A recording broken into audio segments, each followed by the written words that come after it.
Hi, this is Katie from Pink Polish Design, and today I have an ink drying and watercolor time lapse for you.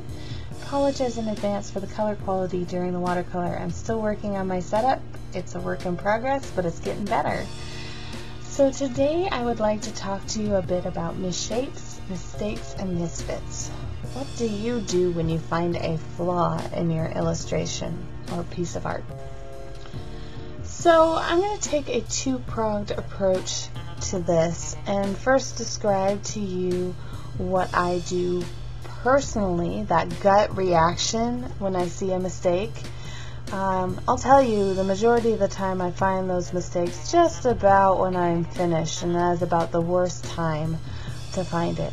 So I'll describe that gut reaction, and then I'd like to talk to you a bit about how I believe we should handle it, that process we should be going through, which is a bit different than my gut reaction.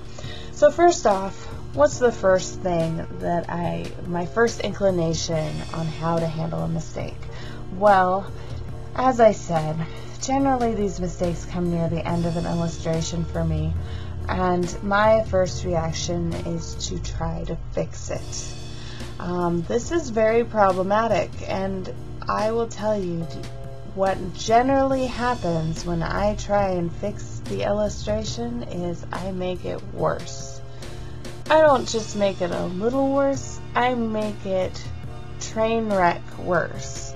I grab that tube of white gouache and a Micron pen and I go to town, and I have suddenly made what probably in the grand scheme of things was a little error into something huge. So my first piece of advice is to let it be. I'll talk more about that in a minute. So what do I do now? I've had a mistake in an illustration and I haven't been able to fix it and it doesn't sit well, so I try to hide it. Now for me that's a little more difficult than it sounds. I have a daily challenge if you follow me on Instagram or Facebook, and I post a daily illustration, and I rarely have time to do more than one illustration, and when I do, it's usually catch up for a day I missed. So I post everything, the successes and the failures, and I will tell you there are a lot of failures to go along with the successes, but I feel like I should share with you the real journey, what I've learned. So how should we be approaching this as artists? Well, here's what I believe. Please share with me how you handle mistakes. But in my own life, what I'm really trying to implement is when I have a mistake, first thing is to finish the illustration. There's not much wiggle room in ink and watercolor to fix a mistake. You're probably better off letting that mistake live and looking at it more objectively later. So for me, that's generally sleeping on it overnight and looking at it with fresh eyes in the morning. I need that time to emotionally detach myself from this illustration. I think the hardest part when you see a mistake in an illustration is the fact that you are so emotionally invested.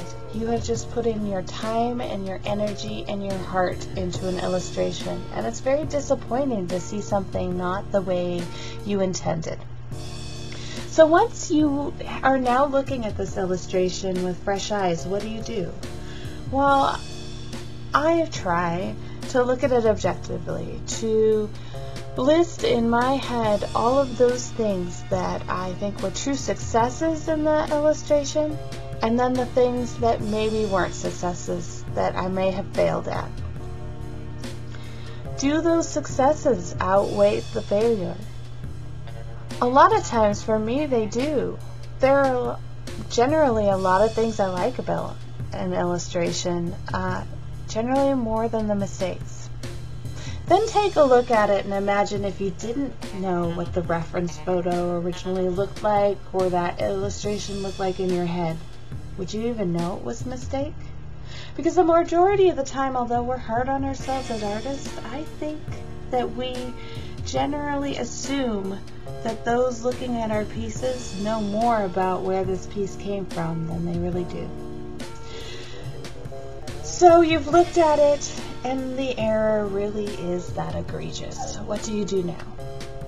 Well, there's something great about this artistic process. I think all of us as artists do this to learn and to grow as artists. So I think sometimes it's okay to look at a piece and say, this was a learning experience. For me, I'm not very good at this, but it's a great opportunity to take a month or two and then revisit it. Try again.